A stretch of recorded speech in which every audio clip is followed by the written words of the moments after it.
화평케하는 자는 복이 있나니 하나님의 아들이라 일컬음을 받을 것이며. 여러분, 갈등이 있다는 것은 무언가 문제가 있다는 거예요. 교회에 갈등이 있거든요.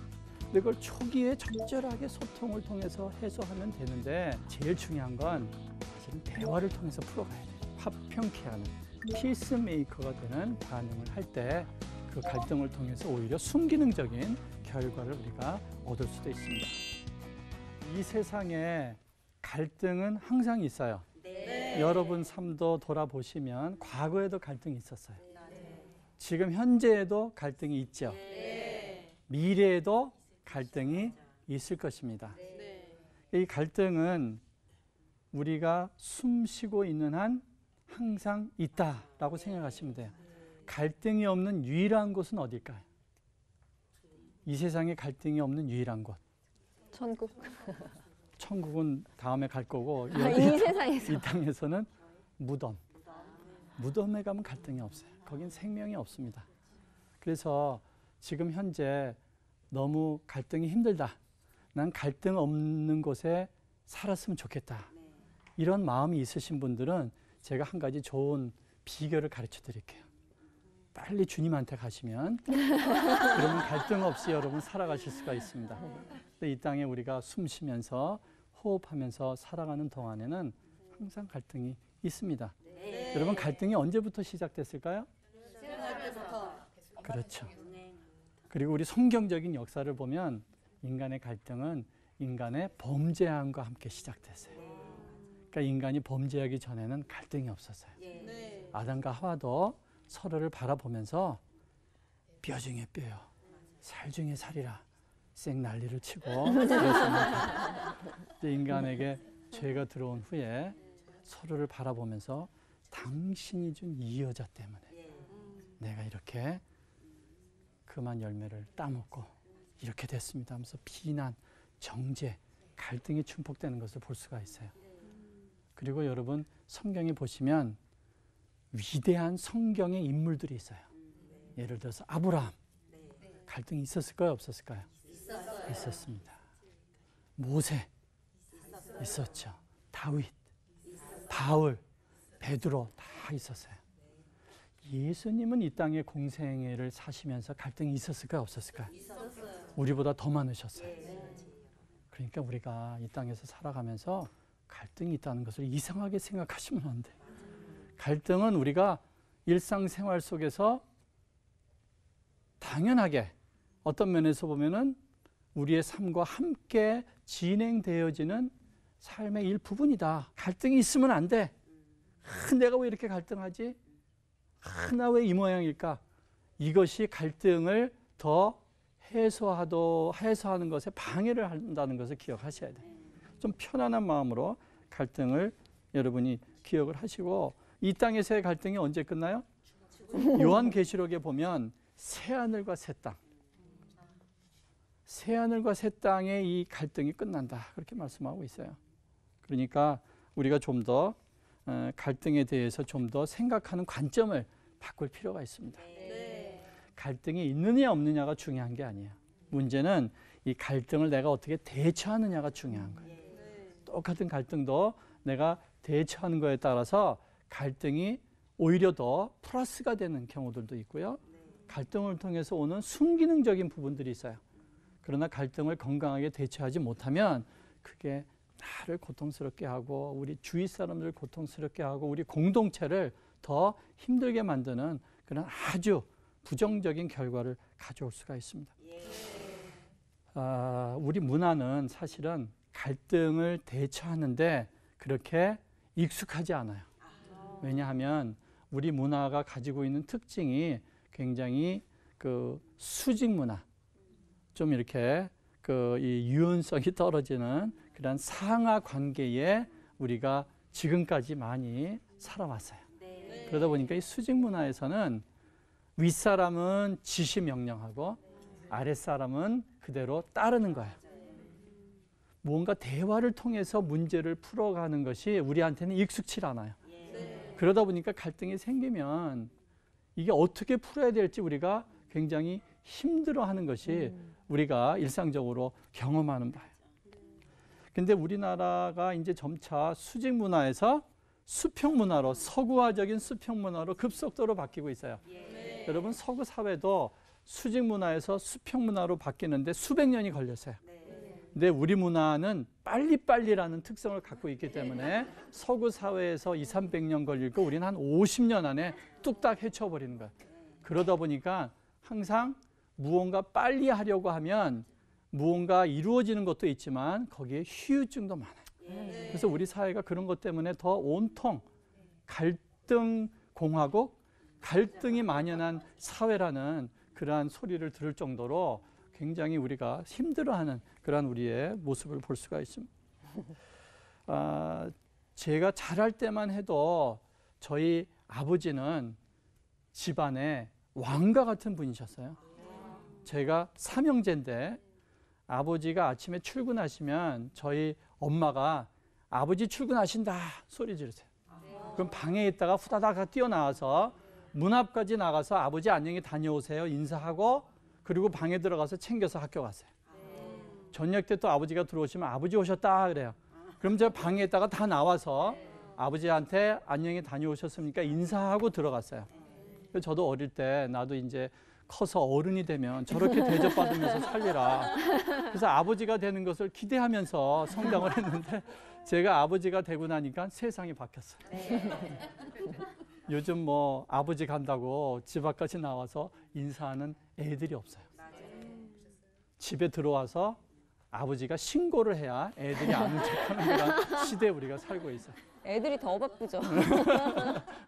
그래서 한 아버지가 이제 직장에 일 끝나고 늦게 들어와서 아파트 문 열고 들어왔는데 아들이 거실에서 TV 보면서 본청만 척 하는 거예요. 화가 나가지고 얌마 아빠 들어왔는데 인사 좀 해라. 그랬더니 그 아들이 아버지를 쓱 보면서 그거 먼저 본 사람이냐면 안 돼요? 뭐 아이고 무서워라. 물론 우스갯소리지만 그런 시대에 우리가 살아가고 있어요.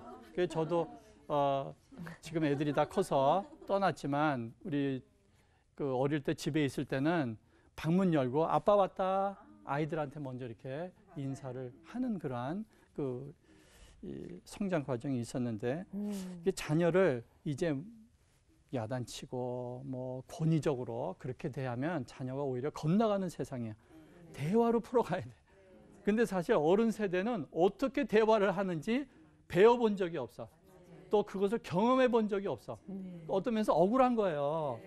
나는 그렇게 익숙하게 수직 문화에서 자랐고 조금 대접받을까 했더니 세상이 바뀌었고 무언가 대화로 풀어가야 하는데 나는 어떻게 대화해야 할지도 모르고 사실 저와 같은 세대 아버지들 또 엄마들은 어떤 면에서는 굉장히 더 좀 지금까지 좀 억울한 마음을 가지고 산다고 볼 수가 있습니다. 이 갈등을 어떻게 보면 이제 지혜롭게 어떻게 하는지 해소를 해야 될 거 아니에요.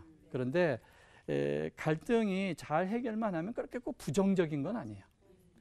여러분 갈등이 있다는 것은 무언가 문제가 있다는 거예요. 뭔가 해결해야 될 이슈가 있다는 거예요. 여러분 이 갈등이라는 것은 어떻게 보면 자동차 계기판과 같아. 운전하다가 계기판에 신호가 들어와요. 그럼 무언가 차 엔진이나 이상이 있다는 거예요. 그러면 차를 세우고 점검을 해야 돼요. 또는 뭐 자동차 정비소에 가서 뭔가 근본적으로 무엇이 문제가 있는지를 살펴야지. 그 신호가 들어오는데도 막 달리면은 어떻게 될까요? 차가 망가지는 거예요. 근본적으로 언젠간 차가 쓰고 못 쓰게 되는 그런 결과가 올 수도 있습니다. 우리 갈등을 어떻게 대처해야 될 것인가 하는 것에 대해서 한 3가지 정도로 말씀을 드리도록 할게요. 여러분이 좀 기억하는 데 도움을 드리기 위해서 마음의 반원을 한번 그려보세요. 반원을 그려보시고 반원을 3등분을 하시는 거예요. 그러면은 맨 가운데 분이 있고 왼쪽이 있고 오른쪽이 있어요. 그래서 왼쪽에 나타나는 영역은 회피적인 반응, 오른쪽에 해당하는 반원의 섹션은 공격적인 반응, 그 다음에 가운데 있는 부분은 화해하는 반응이에요. 그래서 우리가 갈등이 있을 때 회피적인 반응을 하는 거나 공격적인 반응을 하면 갈등이 해결되기보다는 더 증폭되고 갈등에 오히려 더 안 좋은 결과가 있어요. 그래서 회피나 공격적인 반응보다는 화해하는 반응으로 화평케 하는 피스메이커가 되는 반응을 할 때 그 갈등을 통해서 오히려 순기능적인 결과를 우리가 얻을 수도 있습니다. 이 첫 번째로는 회피하는 반응. 많은 경우에 우리 한국 사람들이 제일 많이 해요. 갈등이 있으면 그거를 뭔가 풀어가기보다는 그냥 부인해버려. 없어. 괜찮아. 부부 간에도 문제가 있어요. 갈등이 있어. 그러면 다른 사람들 다 그런데. 그리고 또 우리는 체면 문화잖아요. 다른 사람이 우리 부부 문제에 있다는 거 알면 얼마나 창피해.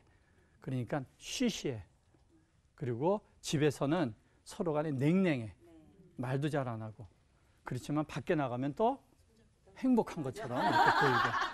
이중적으로 생각할 교회에서 때가 굉장히 좀 이렇게 교회에 오시면 이렇게 좀, 위선적인 그런 분으로서 있을 때도 계시는데 어쨌든지 우리가 좀 더 문제를 회피하는 것은 화평을 만들어가는 방법은 아니에요. 여러분 제가 여러분에게 좀 시각적으로 교훈을 주기 위해서 고무줄을 하나 갖고 나왔는데 이 고무줄을 한 손가락에 끼고 다른 손가락으로 고무줄을 막 당겨요. 그러면 이 고무줄이 어떻게 될까요? 계속 잡아당기면 끊어지죠. 끊어질 때까지 잡아당겨서 이게 끊어지면 끊어진 고무줄이 제 손가락을 때리면 아플까요? 엄청 따갑죠. 엄청 아프죠. 마찬가지예요. 갈등이 있는데 회피해. 부인하면서 살아. 그러면 문제는 없어지지 않아요. 다 골마가. 그러다 보면 언젠가는 터지는 날이 와요.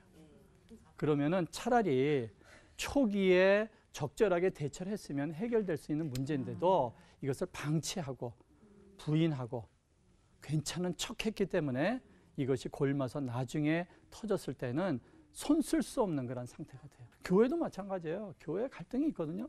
근데 그걸 초기에 적절하게 소통을 통해서 해소하면 되는데 그게 자꾸 방치해버리게 되면 시간이 갈수록 더 감정의 골만 깊어지게 되고 서로 원수가 돼버려가지고 나중에는 한 교회에 있으면서도 서로 간에 얼마나 고통을 주는 그런 싸움이 갈등이 교회 안에도 있는지 알 수가 없습니다. 큰 소리 나는 걸 되게 무서워하는. 그렇죠. 근데 우리 한국 문화가 그래요. 그러니까 갈등하는 사람으로 보여지는 것은 나쁜 사람이라고. 그렇지. 그러니까 나는 갈등하는 사람으로 보여지면 안 돼. 그러다 보니까 내가 갈등을 인정하기가 어려운 거예요. 그러니까 거기에 대해서 대처를 한다든지 풀어가기가 그만큼 더 어려운 것이 우리 한국 문화의 특징. 우리 회피하는 반응 가운데도 이렇게 도망가는 거예요. 그래서 교회 안에서 서로 갈등하고 문제가 있으면 그냥 교회를 옮겨버려. 직장생활 서로 갈등이 있고 힘들어지면 직장생활 때려쳐. 또 부부생활 하는데 어려워보면 그냥 이혼하고 말아. 이런 식으로 자꾸 이렇게 회피하고 피하다 보면 만약에 한 교회에서 갈등이 있어서 다른 교회 가면 그 교회는 갈등이 없을까요? 또 있어요. 또 다른 갈등이 있습니다. 그러니까 이 갈등이라는 것은 피할수록 결국은 더 끊임없는 구렁텅 속으로 이렇게 빠지는 것처럼 헤어나올 수 없는 그런. 그래서 여러분 인간관계 갈등을 해소하지 못하고 계속 회피하다가 나중에는 어디까지 가는 줄 아세요? 자살까지 가는. 자살하는 분들 조사를 해보면 물질적인 문제 때문에 자살하는 분들보다도 인간관계의 어려움 때문에 자살하는 사람이 훨씬 많습니다. 그래서 인간관계를 건강하게 이게 해결하지 못하면 심각한 개인적인 불행이 다가올 수도 있는 거예요. 그리고 또 우리가 갈등에 대해서 적절치 못한 그 반응 중에 하나가 공격적인 반응. 갈등이 있으면 그냥 터뜨리는 거예요. 상대방을 막 욕하고 비난하고 탓하고 성질 부리고 뚜껑 열리고 막 그러면은 이러한 상처를 주고 말로 상대방을 인격적으로 자꾸 모욕을 하고 그러면 인간관계에 있어서 갈등으로 말미암아 해결되기보다는 오히려 더 깊은 갈등의 골이 생기는 거예요. 그러면 그것이 결국은 두 사람 사이를 이제는 더 이상 어찌할 수 없는 그런 심각한 문제로 만들어가는 거죠. 여러분, 누군가 나에게 화를 내고 공격적인 언사를 하잖아요. 그럼 나는 저 사람이 나를 인격적으로 함부로 대한다고 생각해. 근데 우린 다 인격적인 존재이기 때문에 누군가 나를 무시하고 함부로 대하면 내 속에서도 화가 나게 돼 있어요. 인간에게는 자기 보호 본능이라는 게 있어요. 여러분, 누군가 여러분을 때리려고 그러면 어떻게 해요? 본능적으로 피하든지 막든지 같이 맞아치든지 그런 거예요. 그런 것처럼 우리가 기본적으로 누군가 나에게 화를 내고 비난하면 내 속에서도 이 보호 본능, 방어 기제가 훅 올라오는 거예요. 그래서 나도 같이 화내고 나도 같이 공격하고, 그러니까 문제가 뭔가 좀 사그라지는 것이 아니라 오히려 더 터지고 오히려 더 갈등이 증폭되는 현상이 일어날 수밖에 없는 거죠. 특별히 갈등 속에서 공격적인 패턴 가운데 제일 많이 나타나는 게 뭐예요? 화내는 거예요. 분노내는 거. 감정 조절 못하는 거. 이것 때문에 갈등이 참 어려워지는 경우가 많습니다. 여러분, 그 분노 조절을 못하면 그것이 언어폭력으로 나타나게 되고 나중에는 물리적인 가정폭력으로 나타나기도 하고, 사회에서도 그 감정 조절이 안 되기 때문에 먼저 막 사람을 물리적으로 폭행하고 그것 때문에 고통을 당하는 그러한 현상이 일어날 수도 있는 거예요. 가정에서 부모가 무언가 대화를 통해서 풀어가는 것이 아니라 먼저 소리치고 먼저 화를 버럭내고, 이런 부모 밑에서 자란 아이들은 자기도 문제가 생기면 똑같이 이성적인 대화로 풀어가는 것이 아니라 먼저 화가 나. 그러니까 무슨 말을 해야 될지 모르고, 그리고 감정의 홍수라 그래요. 감정의 이제 분노의 홍수가 뒤덮이게 되면 이성이 마비돼. 그럼 내가 무슨 말을 하는지 모르고 무슨 행동하는지 몰라. 그리고 그것이 끝나고 나면 다시 제정신이 돌아와. 그러면 이제 후회하는 거야. 내가 왜 그랬을까? 뚜껑이 진짜 열리는 거죠. 그렇죠. 그러면은 아무리 교육 많이 받은 사람도 전혀 이성적인 판단력이 사라지게 되기 때문에 나중에 후회하지만 엎질러진 불이에요. 다시 담을 수가 없습니다. 그래서 우리가 이렇게 공격적으로 썩내고 화내는 것이 결국은 가장 치명적으로 우리의 갈등에 있어서 해결 국면으로 가기보다는 더 파국으로 가도록 만드는 하나의 그 방법이라고 볼 수가 있어요. 이 재미있는 것은 화내는 부모 밑에서 자란 아이들은 마치 전쟁터에서 폭탄이 날아오는 것 같은 그러한 트라우마를 경험한대요.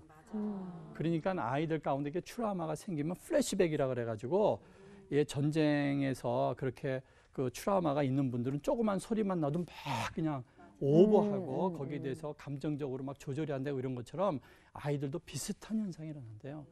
그러니까 부부끼리 싸울 일 있으면 밖에 나가서 싸우세요. 애들 보는 데서 그렇게 싸우는 것이 얼마나 자녀들에게 상처를 주는지 알 수가 없습니다. 그리고 또 문제를 이렇게 그 건강하게 풀어가기보다는 자꾸 이렇게 썽을 내는 게 습관이 되는 거예요. 여러분, 그 화내는 것은 마치 어린아이가 우는 것과 비슷해요. 그래서 어린아이가 우는 이유는 다양해요. 배고파도 울고, 또 추워도 울고, 뭐 오줌 싸도 울고, 무언가 울음을 통해서 자기의 원하는 거, 필요를 표현해야 돼. 그러면 엄마가 그걸 아이의 울음소리를 듣고 얘가 지금 배가 고픈지 뭐 기저귀를 갈아줘야 될지 적절하게 양육을 해야 아이는 생존할 수가 있는 거예요. 근데 사람이 말을 배우면 그 다음에는 울음을 통해서 이야기하는 것이 아니라 이제는 말로 이야기를 해야 돼. 근데 가정에서 내가 원하는 거, 내가 상대방에게 필요를 말로 전하는 것을 학습을 못한 거예요. 그러니까 그거는 인간은 혼자 살 수 없어요. 서로 도와가면서 살아야 되거든. 그런데 이제는 울 수도 없어. 바보처럼. 그러니까 어떻게 하는 거예요? 썩내는 거예요. 그러니까 어린아이가 우는 것은 어른이 썩내는 것과 비슷해. 그러니까 화를 내는 것은 무언가 요구사항이 있는 거예요. 그러니까 무언가 자기가 언어적으로 소통하면서 풀어가지 못하고 감정을 조절하지 못하니까 화를 내면 상대방은 그 애들이나 엄마가 보면서 왜 울어 그러면서 하지, 어른이 화내면 왜 화내 그러면서 그거 돌봐줄 사람이 어디 있어요. 다 인간성 더럽다, 못됐다 이렇게 그렇죠. 사람들이 그렇죠. 손가락질하고 그럼 대인관계가 자꾸 끊어지고 나이 먹으면서 왜 저렇게 되는지 몰라. 막 이렇게 이제 막 그런 부부 사이에 얘기하더라고요. 하여튼 뭐 나이 들면서 더 화를 많이 내는 분들도 그렇게 있고요. 되네. 자, 그러면 우리가 어떻게 해야 될까? 좀 더 화해하는 반응으로 가야 될 거 아니에요. 회피하는 반응이나 공격적인 반응보다도 어떻게 화해하는 반응으로 갈 것인가? 우리가 제일 중요한 건 사실은 대화를 통해서 풀어가야 돼. 이 대화하는 거 쉽지 않아요. 그런데 어떻게 시작해야 될지, 또 대화는 어떤 식으로 풀어가야 될지. 그러나 어쨌든지 중요한 것은 일단 대화를 해야 된다는 것이고, 대화를 해야 될 때는 여러분이 아무 때나 대화하면 안 돼요. 때와 장소를 가려서 대화를 해야 돼. 그래서 어떨 때는 대화에서 서로 오히려 싸움이 더 불붙듯이 일어나는 때가 있고, 또 대화를 통해서 좀 더 풀어갈 수 있는 그러한 시기가 있다는 거죠. 그래서 일단 대화로 풀어가기 위해서 내 감정 조절이 돼야 돼. 내 감정이 이렇게 분노로 가득 차 있는데 내가 대화로 되겠어요?